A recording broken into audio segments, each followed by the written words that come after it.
ठीक ही कहा गया है कि जाति है कि जाति नहीं। अब लोग लगातार शिक्षित तो हो रहे हैं, लेकिन इसके बावजूद जातिगत मानसिकता अभी तक लोगों के दिमाग में घर किए बैठी है। भारत में उच्च शिक्षा के स्तर पर जातिगत भेदभाव बड़े स्तर पर दर्ज किया जा रहा है। इसी वजह से बीते दिनों सुप्रीम कोर्ट ने यूजीसी को कड़े नियम बनाने का निर्देश दिया था और इन बनाए गए नियमों को अब यूजीसी के द्वारा अधिसूचित कर दिया गया है।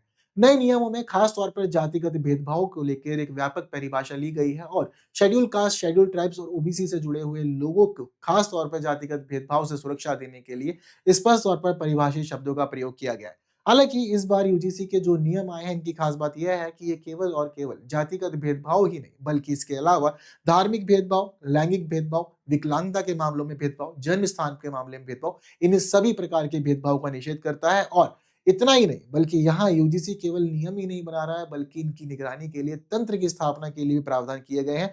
और आगे आने वाले समय में जिस किसी भी इंस्टीट्यूशन के अंदर भेदभाव देखने को मिलता है, तो उस इंस्टीट्यूशन को आगे फिर यूनिवर्सिटी के तहत या यूजीसी के तहत डिग्रीज को जारी करने के लिए पूरी तरह से रोका भी जा सकता है। ये कुछ कड़े नियम हैं जो अब लागू हो रहे हैं और ज़रूरी है, क्योंकि बीते दिनों कई बार ऐसे मामले आए जब उच्च शिक्षा संस्थानों में जातिगत भेदभाव के कारण लोगों ने अपनी जान दे दी थी। अब यहाँ उम्मीदें हैं कि एक सुरक्षित माहौल तैयार हो सकेगा।